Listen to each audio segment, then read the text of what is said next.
السلام علیکم ورحمۃ اللہ وبرکاتہ۔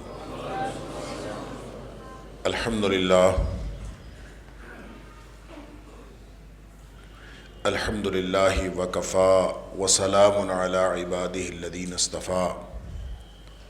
اشہد ان لا الہ الا اللہ وحدہ لا شریک لہ واشہد ان محمدا عبدہ ورسولہ صلی اللہ علیہ وآلہ وسلم۔ اللہم صلی علی محمد وعلی آل محمد کما صلیت علی ابراہیم وعلی آل ابراہیم انک حمید مجید۔ اللہم بارک علی محمد وعلی آل محمد کما بارکت علی ابراہیم وعلی آل ابراہیم انک حمید مجید۔ اما بعد فاعوذ باللہ السمیع العلیم من الشیطان الرجیم من ہمزہ ونفخہ ونفثہ۔ بسم اللہ الرحمن الرحیم۔ ان الدین عند اللہ الاسلام۔ اللہ کے نزدیک دین صرف اسلام ہے۔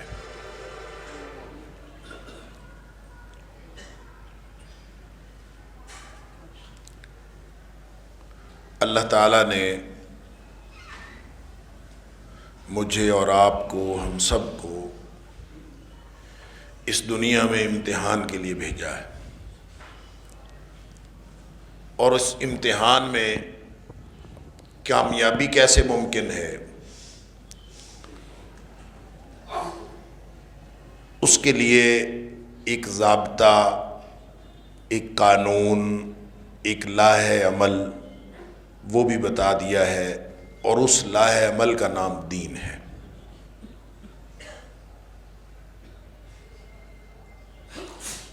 کیونکہ یہ دین اللہ کا ہے،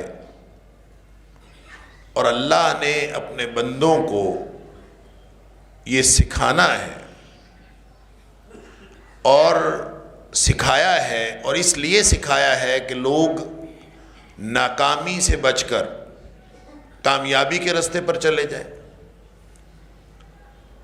لوگ جہنم سے بچ کر جنت میں جانے والے بن جائیں، اور لوگ جن کو اللہ نے احسن تقویم پر پیدا کیا ہے وہ اسفل سافلین سے بچ جائیں۔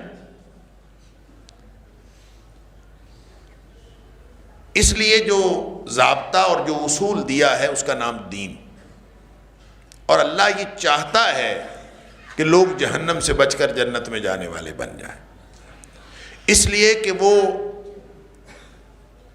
اپنی جباریت اور اپنی قہاریت، اپنے طاقت اور اپنے غیظ و غضب کے ساتھ ساتھ وہ رافت والا ہے، وہ رحمت والا ہے، وہ الرحمن ہے، وہ الرحیم ہے، الرؤوف ہے، اور غفور الرحیم ہے، بہت بخشنے والا۔ اللہ اتنا بخشنے والا۔ ابن عمر، حضرت عبداللہ بن مسعود رضی اللہ تعالیٰ عنہ، ان کا قول ہے، وہ کہا کرتے تھے کہ مجھے یقین ہے کہ اللہ نے ہمارے مرنے کے بعد جتنے لوگوں کی مغفرت فرمانی ہے نا، جتنے لوگوں کی اللہ نے مغفرت فرمانی ہے، لوگوں کے وہم و گمان میں بھی نہیں ہوگا کہ اللہ نے کتنے لوگوں کو معاف کر۔ اللہ اکبر۔ لیکن وہ غفور الرحیم ہونے کے ساتھ ساتھ بڑی شدید پکڑ والا ہے، لہذا اس نے اعلان کر دیا ہے کہ نبئ عبادی انی انا الغفور الرحیم۔ اے میرے حبیب صلی اللہ علیہ وسلم، میرے بندوں کو بتا دیجئے کہ میں بہت بخشنے والا، بہت رحم کرنے والا۔ اللہ اکبر۔ لیکن ساتھ یہ بھی بتا دیجئے کہ ان عذابی لہو العذاب الشدید، وہ سب سے زیادہ سخت عذاب بھی میرا ہے۔ اب یہ جو دونوں میں ایک عذاب، شدید عذاب سے بچ کر اللہ کی مغفرت و رحمت کا مستحق بن جانا، اس کے لیے جو عملی ضابطہ اللہ کریم نے دیا ہے وہ دین۔ غفور الرحیم رحمت والا اتنا ہے تو ممتحن، اور جو ممتحن ہوتا ہے وہ پاس بھی کرتا ہے فیل بھی کرتا ہے۔ ممتحن جو بھی ہوتا ہے، استاد بڑا ہی شفیق ہوتا ہے بچوں پر، لیکن وہ پاس بھی کرتا ہے اور فیل بھی کر دیتا ہے، اور جو فیل ہوتے ہیں ان کو معلوم ہوتا ہے کہ فیل ہم ہوئے ہیں، استاد نے نہیں کیا۔ اللہ اکبر۔ لیکن یہ دنیا جہان کا انوکھا ممتحن ہے، اللہ اکبر، کہ اس نے پورا امتحان ضابطہ بتا کے، قانون بتا کے، یہ کرنے والے کام ہیں، یہ نہ کرنے والے کام ہیں، یہ صلاحیت ہے، یہ ہدایت ہے، یہ گمراہی ہے، پورا دین بتا کے، ہدایت کا رستہ بتا کے، انا ہدیناہ السبیل اما شاکرا و اما کفورا، پوری آزادی دے کے، فمن شاء فلیؤمن ومن شاء فلیکفر، جو چاہے مومن بن جائے چاہے کافر بن جائے، پورا راستہ بتا کے، قانون عدل بتا کے، عدل کا قانون بتا کے، اور عدل کتنا، کیسا عدل کہ ہم سوچ بھی نہیں سکتے، جو کہ عدل کی اعلیٰ ترین شکل ہو سکتی ہے، اللہ کریم میں وہ کمال کی حد تک عدل ہے، اللہ کی طرف ظلم کی نسبت بھی نہیں کی جا سکتی، اتنا بڑا عادل ہے، اللہ اکبر، کہ اس نے علامتی طور پر ہمیں سمجھایا کہ اگر دنیا میں کسی سینگوں والی بکری نے بغیر سینگوں کے بکری کو مارا ہوگا تو قیامت والے دن اللہ تعالیٰ اس بکری کے سینگ چھین لے گا، بغیر سینگوں کے بکری کو سینگ عطا فرمائے گا، اور اسے کہے گا جو دنیا میں اس نے جتنا تجھے مارا تھا تو بھی مار لے، اس قدر عادل ہے وہ۔ لیکن وہ ساتھ رحیم ہے۔ ایک اس کا قانون عدل کا ہے اور ایک اس کا قانون رحمت کا ہے، یعنی ایسا کوئی ممتحن ہوگا کہ وہ عدل کا قانون، عدل کے ضابطے بنانے سے پہلے رحمت کا قانون بنائے، اور رحمت کا قانون کیا ہے؟ وہ عدل کے قانون کے اوپر سپرسیڈ کرتا ہے، عدل کے قانون کے اوپر ہے۔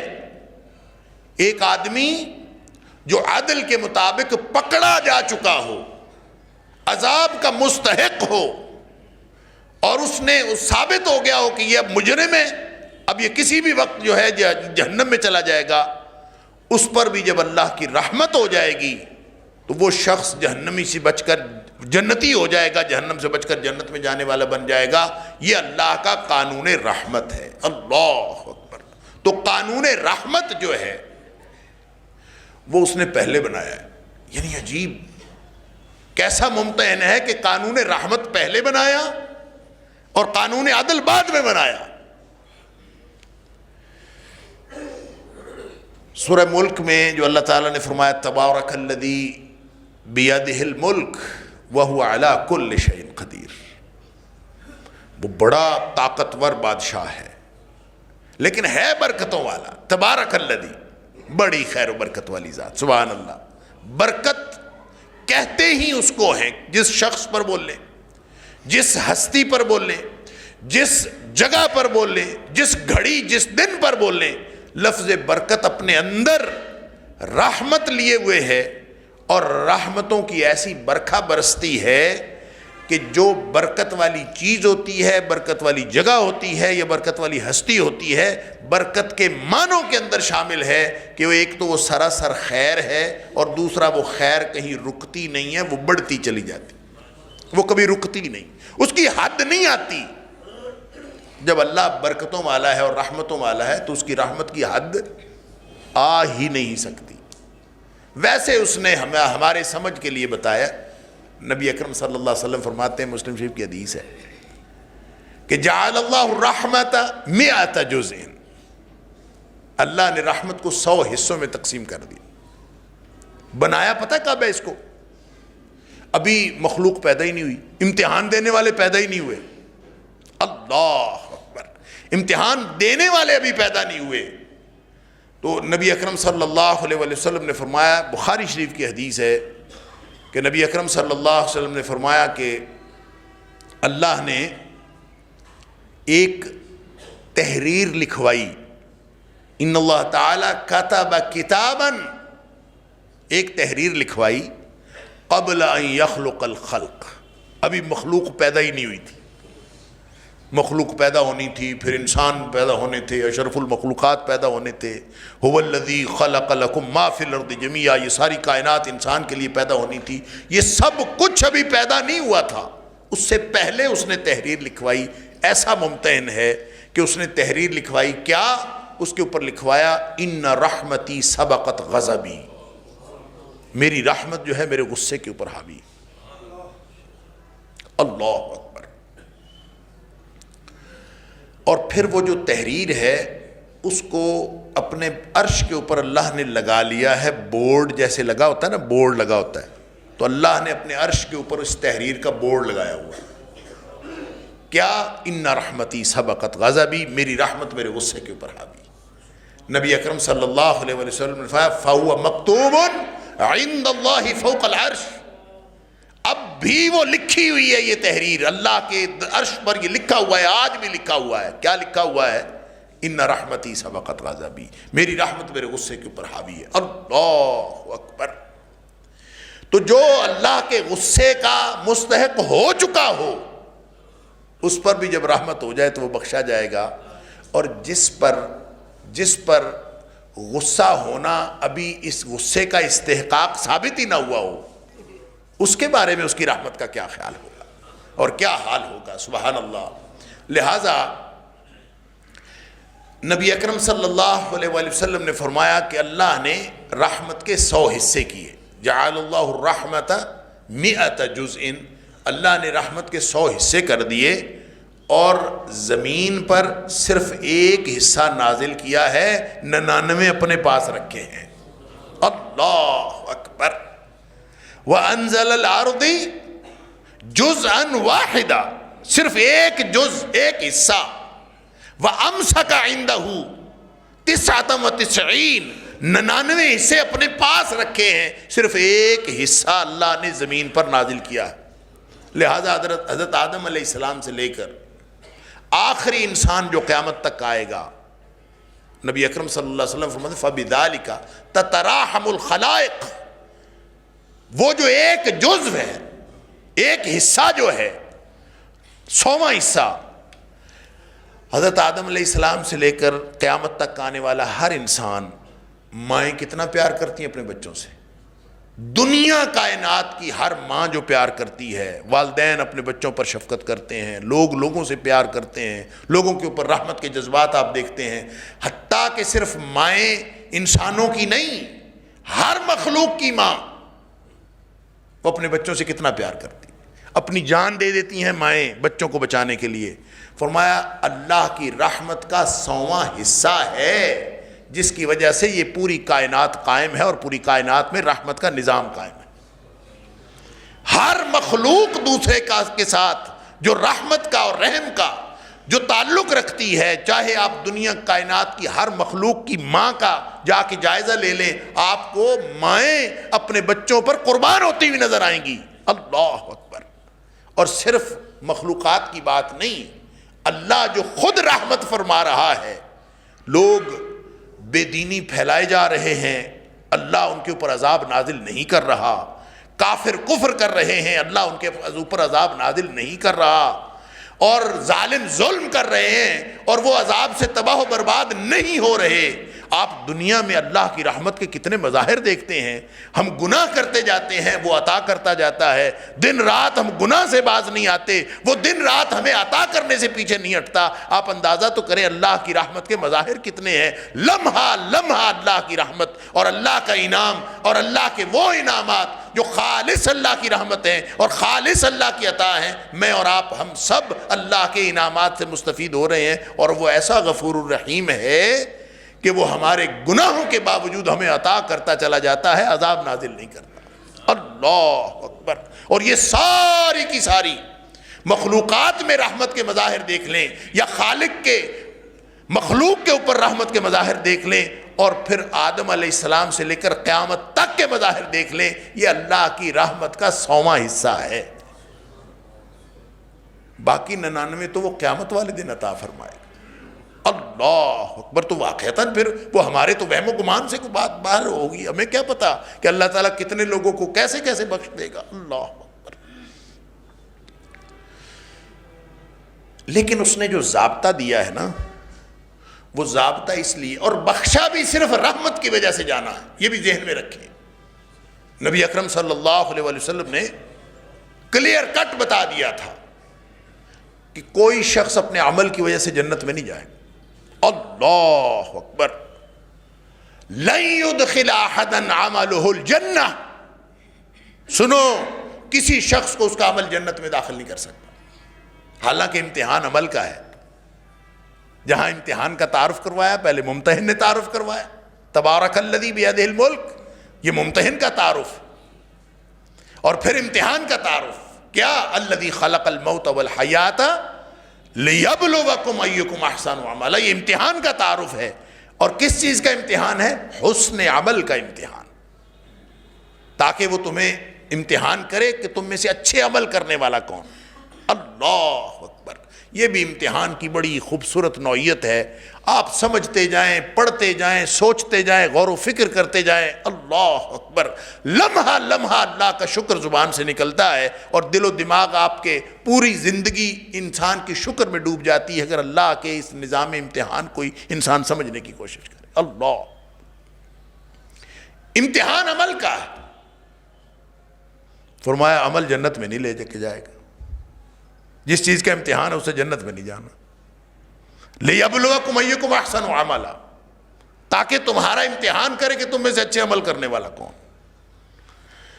اور فرما رہے ہیں نبی اکرم صلی اللہ علیہ وسلم، لَا يُدْخِلَ أَحَدًا عَمَلُهُ الْجَنَّةَ، کسی کو اس کا عمل جنت میں نہیں لے جا سکتا۔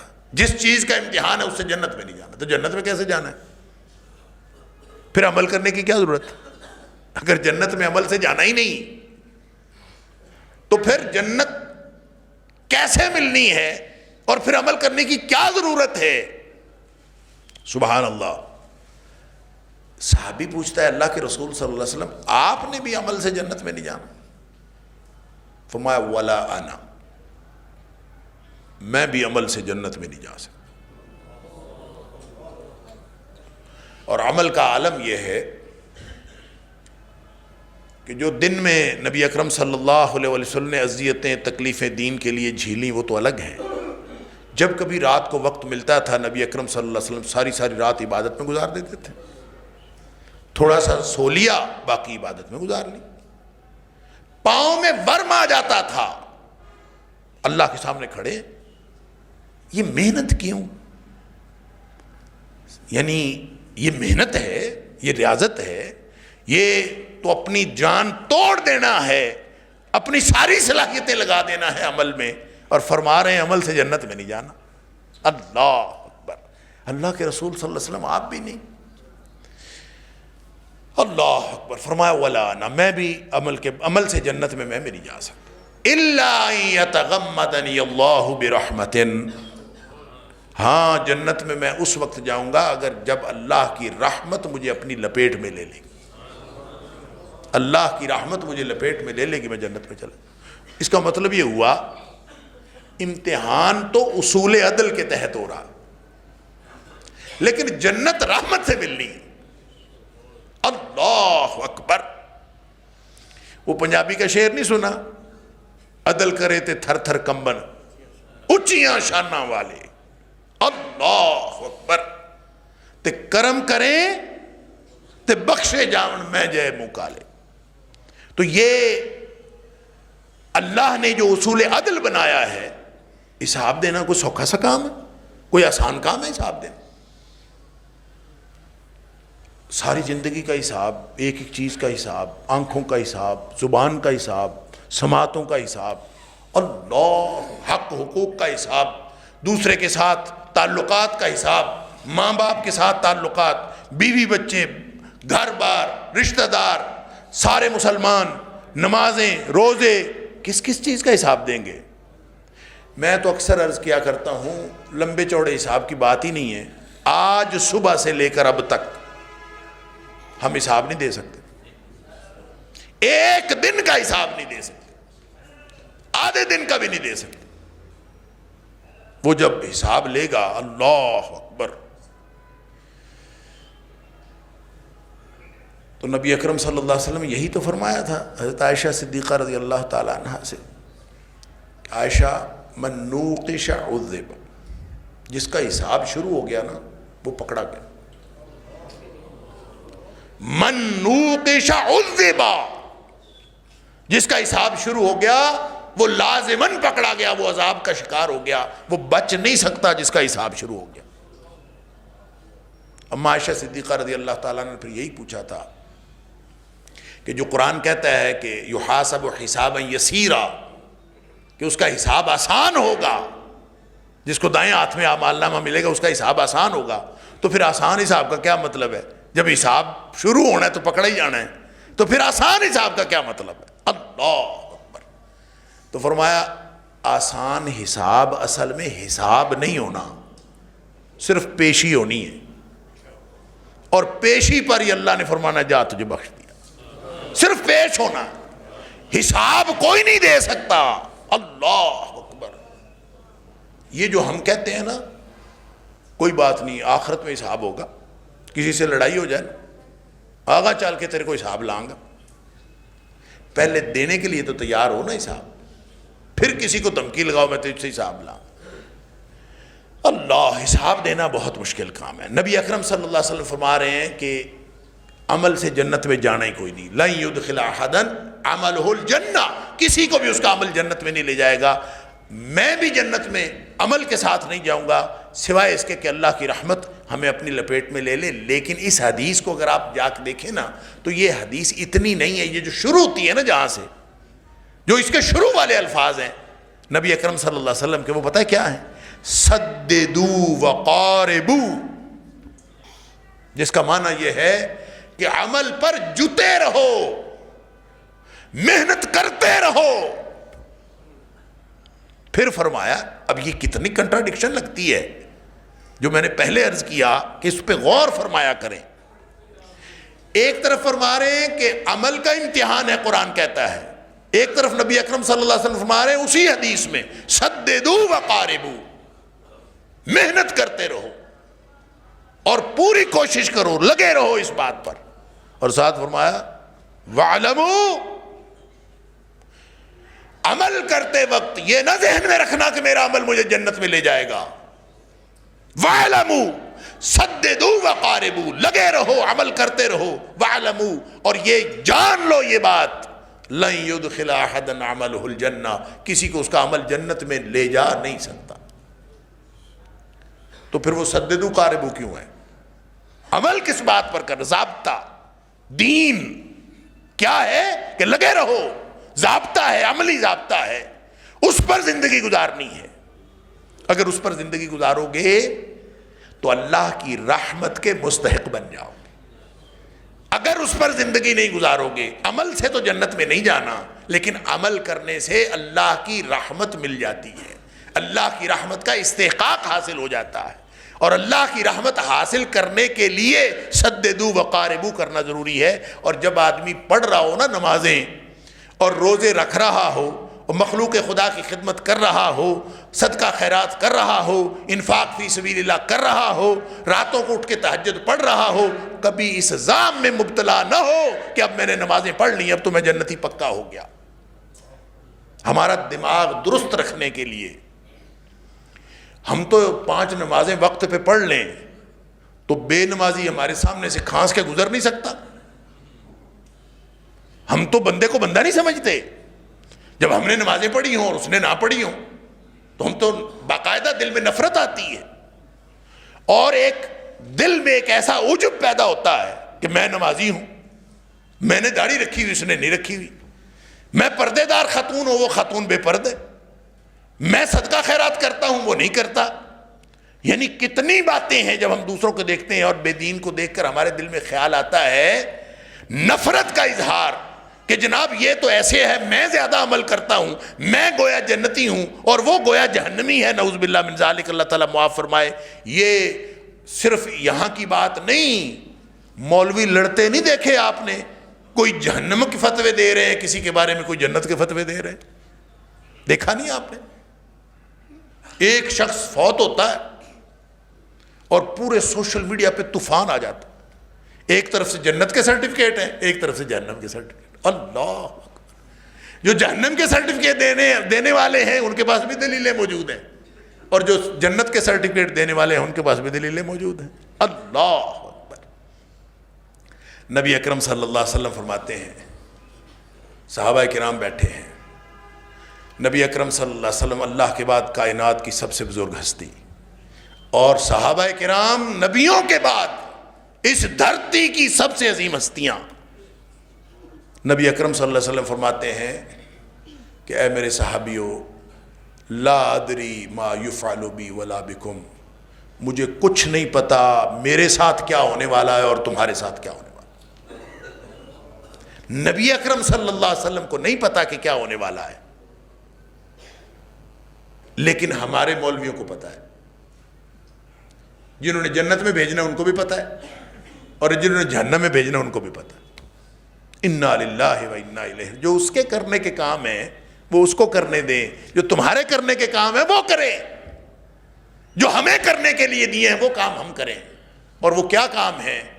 وہ جہاں سے میں نے بات کا آغاز کیا تھا وہ ہے ان الدین عند اللہ الاسلام۔ اللہ نے ایک دین دیا ہے، ایک ضابطہ دیا ہے، اور وہ ضابطہ ہے اسلام۔ اس اسلام کے اوپر جو زندگی گزارے گا وہ اللہ کی رحمت کا مستحق ہوگا۔ سادہ سا اصول ہے۔ اب اسلام پر زندگی گزارتے وقت یہ نہیں کہنا، یہ نہیں سمجھنا کہ اس سے میری جنت سیکیور ہو گئی ہے، یہ سمجھنا ہے کہ میں جنت کے راستے پر چل پڑا ہوں۔ اس نے سب سے جو پہلی چیز دیکھنی ہے نا وہ دل کی کیفیت دیکھنی ہے۔ عمل کا تعلق دل کے ساتھ، کوئی عمل اپنی باطنی کیفیت کے بغیر نہیں ہوتا، اس لیے کہ انما الاعمال بالنیات، عملوں کا دار و مدار نیتوں پر ہے، لہذا جو کچھ باطن میں ہے اس کا ظاہر باطن اللہ کے لیے ہو، ظاہر نبی اکرم صلی اللہ علیہ وسلم کی سنت کے مطابق ہو، یہ دو شرطیں ہوں گی تو عمل حسن کی اس سطح کو پہنچے گا، حسن کے اس معیار کو پہنچے گا جو اللہ تعالیٰ نے حساب کتاب کے لیے قاعدہ اور ضابطہ بتایا۔ فرمایا لیبلوکم ایکم احسن عملا، حسن عمل ہوتا ہی وہ ہے جس میں اللہ کے لیے خالص اللہ کے لیے عمل کیا جائے اور نبی اکرم صلی اللہ علیہ وسلم کی سنت کے مطابق کیا جائے۔ اگر یہ دو باتیں اس میں موجود ہیں تو یہی وہ دین ہے۔ اچھا، دین یہ سمجھ لیجئے، دین نبی اکرم صلی اللہ علیہ وسلم کا بھی نہیں ہے، دین اللہ کا ہے۔ ان الدین عند اللہ الاسلام، اور وہ دین جو اللہ کا ہے وہ رلے والا اور ملاوٹ والا نہیں ہے۔ الا للہ الدین الخالص، اللہ کا دین خالص ہوتا، وہ ملاوٹ والا نہیں ہوتا۔ اس کا یہ معنی بھی ہے کہ اللہ کا دین خالص ہے، اور اس کا یہ معنی بھی ہے کہ جس کا جو دین خالص اللہ کے لیے ہوگا وہ اللہ قبول کرتا ہے۔ اور اس کو دوسرے لفظوں میں فرمایا فَاعْبُدِ اللَّهَ مُخْلِصًا لَهُ الدِّينَ، اللہ کی بندگی اس طرح کرو کہ اس سے ہر چیز نکال کے مخلصاً خالص کر کے، اور خالص پتہ کیسے ہوتا ہے؟ خالص یخلص کہتے ہیں، یہ جو سونے کو آگ پر تپاتے ہیں نا سنیارے، کہ اس کے اندر سے میل کچیل نکل جائے، اس تپانے کے عمل کو خالص یخلص کہتے ہیں۔ اس سے پھر خالص ہونا باقی بچتا ہے، اس میں میل کچیل جتنا نکل جاتا ہے پھر وہ خالص ہونا، اسی سے خالص ہے۔ تو فَاعْبُدِ اللَّهَ مُخْلِصًا لَهُ الدِّينَ، اور عَلَىٰ لِلَّهِ الدِّينُ الْخَالِص اور مخلصین لہ الدین، ان سب کا معنی یہ ہے کہ جب تم کام کرو تو وہ صرف اللہ کے لیے کرو، اس میں ملاوٹ کوئی نہیں ہونی چاہیے۔ اگر ملاوٹ ہوئی، اور یہ بات یہاں ایک نقطہ یہ بھی سمجھ لیجئے کہ رکاوٹیں تو ہوں گی، ملاوٹیں تو ہوں گی، ملاوٹیں ہوں گی۔ اللہ نے ہم سے مصفا کا، صاف، ایک ہوتا ہے خالص اور ایک ہوتا ہے صاف، فرق پتہ ہے اس کا کیا ہے؟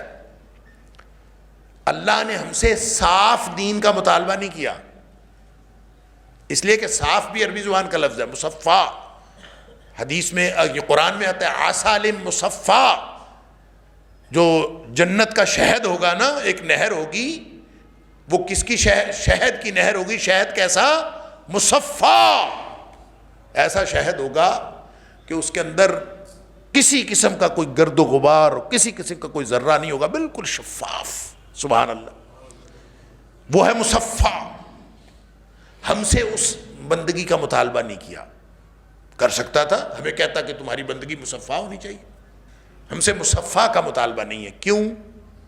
کہ یہ تو ممکن ہی نہیں ہے کہ انسان ہو اور اس سے خطا کا امکان نہ ہو. یہ تو ممکن ہی نہیں ہے. کل بنی آدم خطاء، آدم کا ہر بیٹا خطا کار ہے، اور ہر وقت اتنی آلودگیاں اس کو چمٹی ہوئی ہیں، اور آلودگیاں اس قدر ہیں، اللہ اکبر، کہ جیسے میں نے عرض کیا کہ نماز ہی پڑھ لینا 5 وقت با جماعت نماز، اللہ، دل میں خیال آتا ہے دیکھیں وہ بے نمازی ہیں اور میں نمازی، فوراً ہی دل کے اندر ایک آلودگی شامل ہو جاتی. اگر اتنا سا دل میں آ گیا نا یہ کہ میں بہتر ہوں اور وہ کمتر ہے، میں بہتر ہوں اور دوسرا کمتر ہے، چاہے نماز پڑھنے سے آیا، چاہے تہجد پڑھنے سے آیا، چاہے روزے رکھنے سے آیا، چاہے جو مرضی کرنے سے آیا، دل میں یہ خیال آ گیا کہ دوسرا مجھ سے کمتر ہے اور اب میں نے اس کی بات نہیں ماننی، اس لیے کہ یہ تو بندہ ہی بے دین ہے، میں اس کی بات کیوں مانوں؟ وہ چاہے سچی بات کرے چاہے جھوٹی، تو اس کی بات تو میں نے نہیں ماننی، اس لیے کہ میں نیک آدمی ہوں اور وہ نیک نہیں ہے. اسی کا نام تکبر ہے. نبی اکرم صلی اللہ علیہ وسلم نے یہ ڈیفینیشن کی کہ تکبر کی، جب کوئی شخص آ رہا تھا بہت قیمتی کرتا پہن کے، تو صحابہ نے کہا اللہ کے رسول صلی اللہ علیہ وسلم دیکھیں یہ تکبر کر رہا ہے، یہ اس نے اتنا قیمتی کرتا پہنا ہوا ہے، اکڑ کے چل رہا ہے، یہ تکبر کر رہا ہے. نبی اکرم صلی اللہ علیہ وسلم فرمایا یہ تکبر نہیں ہے. اچھے قیمتی کپڑے پہننا یا اچھے گھر میں رہنا، اچھی سواری لینا، یہ تکبر نہیں ہے. فرمایا تکبر یہ ہے بطر الحق و غمت الناس. تکبر کی 2 نشانیاں ہوتی ہیں، ایک حق کا انکار کرنا اور دوسرا لوگوں کو حقیر سمجھنا. جو آدمی دوسروں کو حقیر سمجھتا ہے کسی بھی وجہ سے، تو اس کا مطلب ہے اس کے اندر تو تکبر ہے. اور تکبر اتنی بڑی بری بیماری ہے کہ سارا امتحان، اور امتحان میں دیے ہوئے سارے کیے ہوئے کام اور سارے اعمال وہ سارے ایک طرف.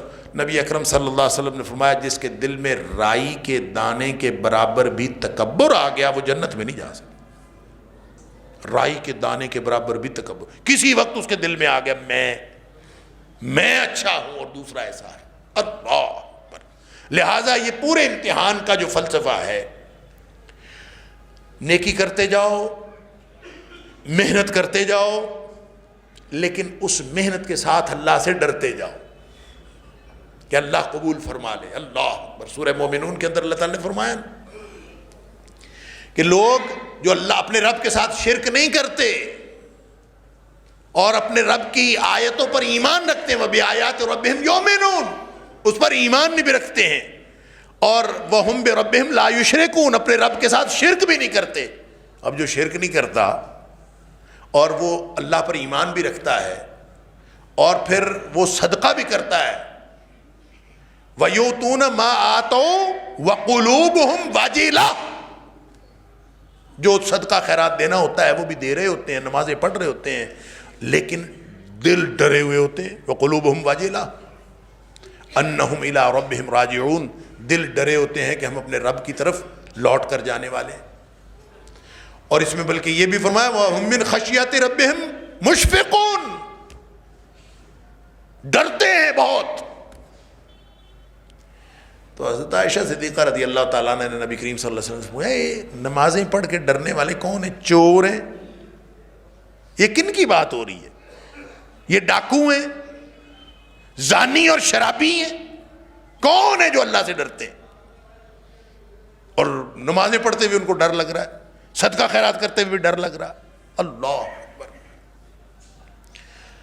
تو نبی اکرم صلی اللہ علیہ وسلم فرمایا لا یا بنت الصدیق، اے صدیق کی بیٹی، یہ اس سے مراد چور زانی شرابی نہیں ہے، بلکہ فرمایا وَلَكِنَّهُمْ، بلکہ یہ وہ لوگ ہیں یصلون ویصومون ویتصدقون، یہ وہ لوگ ہیں جو نمازیں پڑھتے ہیں، روزے رکھتے ہیں، صدقہ خیرات کرتے ہیں. وَهُمْ يَخَافُونَ أَلَّا يُقْبَلَ مِنْهُمْ، ڈر ان کو یہ لگا رہتا ہے، دھڑکا لگا رہتا ہے کہ کہیں ہمارے اعمال اللہ کے ہاں نامقبول نہ ہو جائے۔ قبول ہوں گے تو وہ رحمت کرے گا نا، اس کو پسند آئیں گے اعمال تو وہ رحمت کرے گا نا۔ اور پسند اس کو پتہ کیا آ جاتا ہے؟ اس کو پسند ہے عاجزی۔ جو آدمی عاجزی کا اظہار کرے وہ اس کو پسند ہے۔ تکبر اس کو پسند نہیں ہے۔ تکبر تو اس نے کہا الکبر ردائی، یہ تو میری چادر ہے۔ جس کے دل میں رائی کے دانے کے برابر بھی تکبر ہوگا تو اس کو وہ معاف نہیں کرتا۔ اور جس نے عاجزی کا اظہار کیا، لہذا نمازیں پڑھتا ہے پھر عاجزی کرتا ہے، اللہ پتہ نہیں قبول ہوا کہ نہیں ہوا، نمازیں پڑھتا جاتا ہے، روزے رکھتا جاتا ہے، مخلوق خدا کی خدمت کرتا جاتا ہے، پورے دین کا ضابطہ اس پر عمل کرتا جاتا ہے، لیکن ساتھ اللہ سے رحمت کی امید رکھتا۔ یہ ہے پورا فلسفہ اس پورے دین کا۔ اب وہ جو میں عرض کر رہا تھا کہ دین نبی اکرم صلی اللہ علیہ وسلم کا بھی نہیں ہے، دین کس کا ہے؟ اللہ کا۔ لیکن اس نے ہمیں جو دین دیا ہے نا، ہمیں وہ نبی اکرم صلی اللہ علیہ وسلم کے ذریعے دیا۔ اب ظاہر ہے اللہ تعالیٰ نے وہاں سے قرآن کوئی نازل کیا، کوئی مکہ یا مدینہ میں تھوڑی نازل کیا ہے۔ اللہ نے قرآن کہاں نازل کیا ہے؟ اللہ تعالیٰ نے قرآن نازل کیا ہے نبی اکرم صلی اللہ علیہ وسلم کے دل پر، آپ کے قلب اطہر پر، علی قلبک لتکون من المنذرین۔ اے حبیب صلی اللہ علیہ وسلم، یہ ہم نے آپ پر نازل کیا ہے۔ اور کیا نازل کیا ہے، کیا نہیں کیا، اللہ جانے اور نبی اکرم صلی اللہ علیہ وسلم جانے۔ اور پھر کہا وَأَنزَلْنَا إِلَيْكَ الذِّكْرَ لِتُبَيِّنَ لِلنَّاسِ مَا نُزِّلَ إِلَيْهِمْ۔ اے حبیب صلی اللہ علیہ وسلم، یہ ذکر ہم نے، یہ قرآن، یہ دین ہم نے آپ کی طرف نازل کیا ہے، لِتُبَيِّنَ لِلنَّاسِ، تاکہ آپ لوگوں پر واضح کر دیں مَا نُزِّلَ إِلَيْهِمْ، کیونکہ ان کی طرف کیا نازل ہوا ہے۔ لہذا جو نازل کیا وہ بھی نبی کریم صلی اللہ علیہ وسلم پر نازل کیا، اس کی جو وضاحت کرنی ہے وہ ذمہ داری بھی نبی اکرم صلی اللہ علیہ وسلم کی لگائی۔ یوں ہمارے پاس نمونہ کامل، اسوہ کامل نبی اکرم صلی اللہ علیہ وسلم کی ذات آ گئی۔ اب اتھارٹی دین کے لیے نبی اکرم صلی اللہ علیہ وسلم ہے، دین اللہ کا، اور اتھارٹی کون؟ نبی اکرم صلی اللہ علیہ وسلم۔ نبی کریم صلی اللہ علیہ وسلم ہاں فرما دیں تو دین، آپ نہ فرما دیں تو دین، آپ خاموش رہ جائیں تو بھی دین، آپ کسی خاموشی سے کسی چیز کو برقرار رکھیں تو بھی دین بنتا ہے۔ یہ ہے وہ دین۔ لہٰذا قیامت تک کے لیے دین فکس ہو گیا۔ نبی اکرم صلی اللہ علیہ وسلم زبان سے جو نکالیں گے وہی دین بنے گا۔ آپ جس کو قرآن کہیں گے وہ قرآن ہوگا، آپ جس کو نبی اکرم صلی اللہ علیہ وسلم کعبہ قرار دیں گے وہ کعبہ ہوگا۔ نبی اکرم صلی اللہ علیہ وسلم فرشتوں کا تعارف کروائیں گے، کتابوں کا تعارف نبی اکرم صلی اللہ علیہ وسلم کرائیں گے، نبیوں کا تعارف نبی اکرم صلی اللہ علیہ وسلم کرائیں گے۔ قیامت تک کے لیے جو ضابطہ دیں گے وہ نبی اکرم صلی اللہ علیہ وسلم۔ کیوں؟ اس لیے کہ نبی اکرم صلی اللہ علیہ وسلم اپنی طرف سے کوئی چیز شامل کرتے ہی نہیں۔ وما ينطق عن الهوى ان هو الا وحی یوحى، ان کو اللہ نے بنایا ہی ایسا ہے کہ وہ اپنی خواہشیں پیچھے رکھ دیتے ہیں اور وہ صرف اللہ کی مرضی سے بولتے ہیں۔ وہ ایک صحابی پوچھتا ہے اللہ کے رسول صلی اللہ علیہ وسلم اذان ہو گئی؟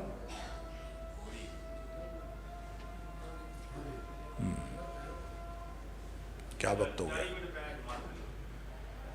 اذان سن لیں پھر اس کو مکمل کر لیتے ہیں انشاءاللہ۔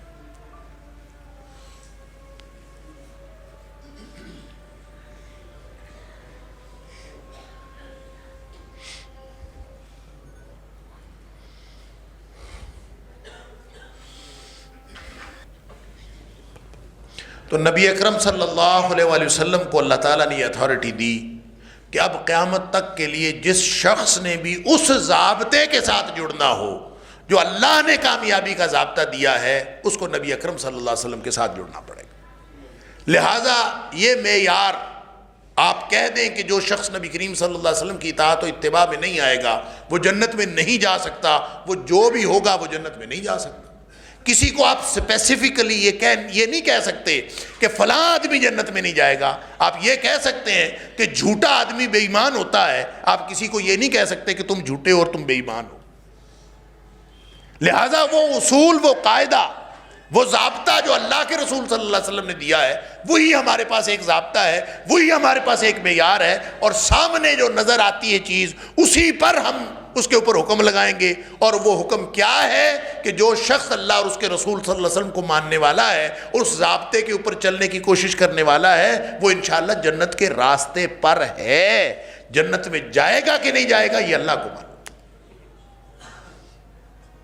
لہذا اس دین کے اوپر چلنا، اس دین کو معیار سمجھنا۔ نبی اکرم صلی اللہ علیہ وسلم نے فرمایا جس شخص کو 5 وقت مسجد میں آتا دیکھو اس کے ایمان کی گواہی دے۔ اللہ اکبر۔ اذا رأیتم احدکم یتعاہد المسجد، جب کسی کو دیکھتے ہو مسجد کے لیے دوڑ دھوپ کرتا ہے، 5 وقت مسجد میں آتا ہے، اس کے ایمان فشہدوا لہ بالایمان، اس کے ایمان کی گواہی دے دو۔ حالانکہ مسجد میں منافقین بھی آتے تھے، منافق بھی ہو مسجد میں آتا ہے تو ہمارا کام یہ ہے کہ ہم اس کے ایمان کی گواہی دے دیں۔ رہ گئی بات کہ وہ اندر سے منافق ہے، اس کا معاملہ اللہ کے ساتھ ہے، انہ علیم بذات الصدور، اللہ تعالیٰ جانتا ہے دلوں کے حال، وہ پکڑے گا اس کو، وہ اس کا کیا حال ہوگا، کل کو کیسے پکڑا جائے گا، کیسے بخشا جائے گا، یہ ہمارا معاملہ نہیں۔ لیکن ہمارے پاس اپنی بخشش کے لیے بھی اور دوسروں کی بخشش کے لیے بھی ایک ہی ضابطہ ہے، ایک ہی طریقہ ہے کہ ہم نبی اکرم صلی اللہ علیہ وسلم کے ساتھ جڑ جائیں۔ اب اگر میں اور آپ اس راستے پر ہیں کہ ہمیں جب بھی کوئی مسئلہ درپیش ہو، ہم جب بھی کوئی عملی ضابطہ دیکھیں، جب بھی ہم کوئی انفرادی اور اجتماعی عمل سر انجام دینے لگیں، ہماری نگاہ مدینہ طیبہ کی طرف اٹھے اور ہم نبی اکرم صلی اللہ علیہ وسلم کو، آپ کی حیات طیبہ کو، صحابہ کرام کی زندگیوں کو دیکھیں، تو اس کا مطلب ہے ہم اس درست راستے پر ہیں جو جنت کا راستہ ہے۔ یہ وہ ضابطہ ہے جو جہنم سے بچا کر جنت میں لے جا سکتا ہے۔ اور اگر رہنمائی کے لیے نگاہیں کسی اور طرف اٹھتی ہیں تو کہتا ہے کہ میں مسلمان ہوں، کہتا ہے میں اللہ کے رسول صلی اللہ علیہ وسلم کو مانتا ہوں، کہتا ہے میں اللہ کو مانتا ہوں، لیکن رہنمائی کے لیے جو پہلا خیال آتا ہے وہ مدینہ منورہ کا نہیں آتا، وہ نبی اکرم صلی اللہ علیہ وسلم کا نہیں آتا، صحابہ کرام کا نہیں آتا، کسی کا منہ مشرق کو ہے، کسی کا منہ مغرب کو ہے، کوئی کہیں کا کوئی کہیں کا۔ اگر وہ یہ کر رہے ہیں تو وہ کم از کم اس ضابطے پر نہیں ہے جو اللہ نے جہنم سے بچ کر جنت میں جانے والا ضابطہ بنایا۔ ہاں، نبی اکرم صلی اللہ علیہ وسلم نے جو دین صحابہ کرام کو سکھایا اس پر عمل کرتے ہوئے اختلاف ہو جانا یہ فطری امر ہے، پھر کوئی حرج نہیں ہے۔ مطمع نظر یہ ہو کہ ہم نے نبی اکرم صلی اللہ علیہ وسلم کی بات ماننی ہے اور اسی پر زندگی گزارنی ہے۔ اگر یہ مطمع نظر ہے، نبی اکرم صلی اللہ علیہ وسلم کی باتوں کو سمجھنے میں، تفہیم حاصل کرنے میں کوئی فرق پڑ گیا، سمجھ کا فرق پڑ گیا تو کوئی حرج نہیں، انشاءاللہ اللہ تعالیٰ بخش دے گا۔ لیکن جس کا رہنمائی کا سرچشمہ نبی اکرم صلی اللہ علیہ وسلم کی ذات اقدس ہے ہی نہیں، اس کا کیا تعلق اللہ کے دین کے ساتھ؟ وہ بھلے مولوی کہلائے، بھلے جو مرضی کہلائے، اس کا دین کے ساتھ کوئی تعلق نہیں۔ اور ہمارے ساتھ ہوا یہ ہے کہ ہم جس دور میں زندگی گزار رہے ہیں ہمارا دین کا تصور گم ہو گیا۔ وہ دین جس نے ہمیں بچانا تھا، جس نے ہمارا تحفظ کرنا تھا، وہ ہم اس کو گوا بیٹھے، ہمارا تصور ہی بگڑ گیا۔ اللہ اکبر۔ اگر اس دین پر قائم رہتے، دیکھیں نا نبی اکرم صلی اللہ علیہ وسلم نے فرمایا، حضرت حذیفہ رضی اللہ تعالیٰ نے جب پوچھا تھا نا کہ شر کا دور خیر کا دور، جو سوالات بخاری اور مسلم کی حدیث ہے بڑی معروف، تو اس میں نبی اکرم صلی اللہ علیہ وسلم نے جو بتایا کہ اس خیر کے دور کے بعد شر آئے گا اور پھر شر کے بعد پھر خیر آئے گا، لیکن آپ نے فرمایا خیر تو ہوگا لیکن وہ دھند والا خیر ہوگا، دھندلکے والا، دھوئیں والا، فیہ دخن۔ دور تو خیر کا ہوگا لیکن اس میں کنفیوژن، ابہام، لوگوں کو سمجھ نہیں آئی۔ یہ جو ابہام ہے نا، تصور گم ہو جانے کو ابہام کہتے ہیں۔ فیہ دخن، اللہ کے رسول صلی اللہ علیہ وسلم، دخن کیا ہوتا ہے؟ جب خیر ہے تو خیر ہوتی ہے۔ ما دخنہا یا رسول اللہ صلی اللہ علیہ وسلم، یا ما دخنہو یا رسول، اس کا دخن کیا ہے، اس کا ابہام، کنفیوژن کیا ہے اس دور میں؟ اب میں یہ یقین سے نہیں کہہ سکتا کہ ہم جس دور میں زندگی گزار رہے ہیں یہ دخن والے خیر کا دور ہے، یا پھر اس کے بعد جو نبی کریم صلی اللہ علیہ وسلم نے فرمایا شر والا دور ہے۔ ہم یہ اللہ کو معلوم ہے کہ ہم شر والے دور میں ہیں یا دخن والے خیر کے دور میں ہیں۔ اگر یہ دخن والا خیر ہے تو نبی اکرم صلی اللہ علیہ وسلم نے فرمایا وہ اس کی نشانی یہ ہے، اس کا دخن یہ ہے، اس کا ابہام اور کنفیوژن یہ ہے، اس میں خرابی یہ ہے کہ فرمایا ائمۃ یہدون رہنمائی کرنے والے رہنما، تقریروں کرنے والے مولوی اور پیشوائی کرنے والے پیشوا، وہ سارا کام کر رہے ہوں گے. ائمۃ یہدون، ائمہ رہنمائی کا کام کر رہے ہوں گے بغیر ہدی، لیکن جو وہ رہنمائی دے رہے ہوں گے وہ میری لائی ہوئی ہدایت نہیں ہوگی، وہ کہیں اور سے لے رہے ہوں گے. یہ ہے اصل مسئلہ، اصل دخن یہ ہے. اور اگر یہ شر والا دور ہے اس کے بعد والا، تو اس کی نشانی آپ نے بتائی، وہ تو اس سے بھی خطرناک ہے. فرمایا دعات الی ابواب جہنم، وہ تو جہنم کے دروازوں کی طرف بلا رہے ہوں گے سارے. من اجابہم الیہ قذفوہ فیہا، جو ان کی بات پر لبیک کہیں گے اس کو جہنم میں پھینک دیا. اللہ اکبر. تو راستہ کیا ہے؟ حل کیا ہے؟ حل یہ ہے کہ ہم اللہ کے رسول صلی اللہ علیہ وسلم والے دین جو آپ نے صحابہ کو سکھایا اس کے ساتھ جڑ جائیں. اور وہ جو 72-73 فرقوں والی حدیث ہے کہ آپ نے فرمایا کلہم فی النار الا واحدہ، سارے جہنمی ہیں صرف ایک جنت میں جائے. اس کی ڈیفینیشن بھی جب صحابہ نے پوچھی تھی کہ ان کی صفہم لنا، ان کی نشانی بتا دیں، تو نبی اکرم صلی اللہ علیہ وسلم نے نشانی یہ بتائی تھی ما انا علیہ واصحابی، وہ لوگ اس دین پر ہوں گے جس دین پر میں اور میرے صحابہ کرام. لہٰذا اگر اس راستے کو انتخاب کیا ہے تو پھر آپ کو مبارک ہو، اور اگر راستہ کوئی اور ہے تو پھر آج فکر کر لیں. ایک آخری حدیث عرض کر کے میں اپنی بات مکمل کرتا ہوں. نبی اکرم صلی اللہ علیہ وسلم نے قرب قیامت کی باتیں بتائیں، بہت ساری احادیث ہیں. ایک حدیث کے اندر آپ نے فرمایا ان من اقتراب الساعہ، قرب قیامت کی نشانیوں میں سے ایک نشانی یہ ہے کہ جس میں آپ نے فرمایا ان یوضع علی خیار ویرفع علی اشرار، کہ جو بدترین لوگ ہیں وہ اوپر آ جائیں گے اور جو اچھے لوگ ہیں وہ بالکل چھوٹے بنا دیے جائیں گے، نکو بنا دیے جائیں گے، ان کو پست کر دیا جائے گا، اور بدترین لوگوں کو جو ہے وہ اوپر لے آیا جائے گا. یہ بھی اس دور کی نشانی ہے. پھر آپ نے ایک نشانی یہ بھی بتائی اس دور کی کہ وَيُفْتَحَ الْقَوْلُ وَيُخْزَنَ الْعَمَلُ، اس دور میں تقریریں کرنے والے بہت ہوں گے، باتیں بہت ہوں گی، قول باتیں پھیل جائیں گی. وَيُخْزَنَ الْعَمَلُ، عمل سکڑ جائے گا، عمل کرنے والے تھوڑے ہوں گے. اب تقریریں تو جس سے مرضی کروا لو. اللہ، ہر بندہ جو اٹھتا ہے سوشل میڈیا پہ، میرا اکاؤنٹ ہے سوشل میڈیا پہ، یوٹیوب چینل ہے، فلاں ہے، روز درس ادھر سے ادھر، جس سے مرضی کروا لو. اگر ہم یہاں پہ جتنے لوگ بیٹھے ہیں آپ اٹھا کے دیں، ہم میں سے بہت سارے مدرسین نکل آتے.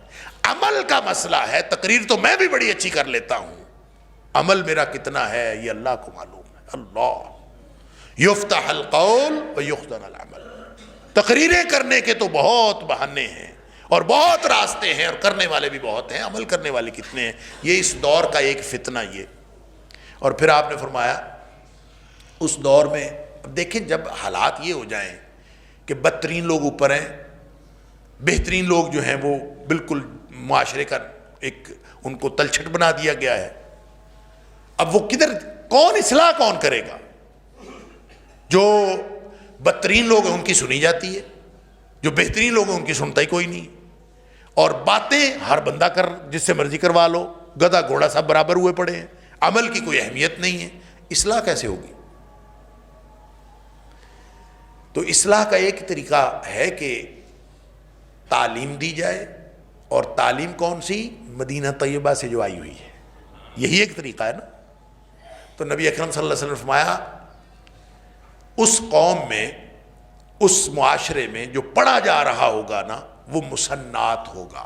فرمایا تقرا فی القوم المسنات، جو کچھ پڑھایا جا رہا ہوگا نا وہ سارے کا سارا المسنات ہوگا.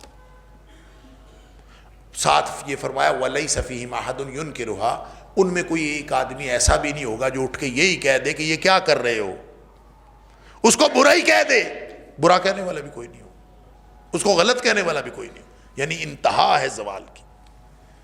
صحابی پوچھتا ہے اللہ کے رسول صلی اللہ علیہ وسلم مل مسنات یا رسول اللہ صلی اللہ علیہ وسلم، مسنات کیا پڑھ رہے ہوں گے لوگ اس دور میں؟ فرمایا التی کتبت سوا کتاب اللہ، ہر وہ چیز جو اللہ کی کتاب کے علاوہ علم لکھا جا رہا ہے، جو وحی الہی کے مقاصد سے ہٹ کے جو کچھ لکھا جا رہا ہے وہ سارے کا سارا المسنات ہے. لہٰذا جو ہم سکولوں میں پڑھا رہے ہیں، پتہ نہیں کس کے نظریات کہاں سے آئے، کس نے لکھے، کیا کچھ کس کو کون پڑھائے جا رہا ہے، اور پھر مذہبی رہنمائی، دینی رہنمائی بھی جس نے لینی ہے، کوئی کہیں سے لے رہا ہے، کوئی کہیں سے لے رہا ہے، مدینہ طیبہ سے کون لے رہا؟ نبی اکرم صلی اللہ علیہ وسلم کی لائی ہوئی ہدایت سے کون ہدایت حاصل کر رہا ہے؟ لہٰذا آج اگر ہم اس کی فکر کر لیں تو انشاءاللہ ہم کامیابی کے رستے پر آج بھی ابھی بھی وقت ہے، مرنے سے پہلے وقت ہے۔ ہم یہ تہیہ کر لیں کہ آج کے بعد جتنی زندگی باقی ہے، ہم اللہ سے وعدہ کر لیں کہ اللہ آج سے پہلے کہ جتنے گناہ تو معاف کر دے۔ آج ہم تجھ سے وعدہ کرتے ہیں کہ آج کے بعد جتنی زندگی باقی ہے، وہ چاہے چند لمحے ہے، چند سال ہے، وہ خالص تیری مرضی کے لیے، تیری رضا کے لیے اور خالص نبی اکرم صلی اللہ علیہ وسلم کے طریقے کے مطابق گزرے گی۔ ہم اللہ سے یہ وعدہ کر لیں، یقیناً اللہ کو ہماری حالت پر ترس آ جائے گا، ہماری دنیا بھی بن جائے گی، ہماری آخرت بھی بن جائے گی۔ وآخر دعوانا الحمدللہ۔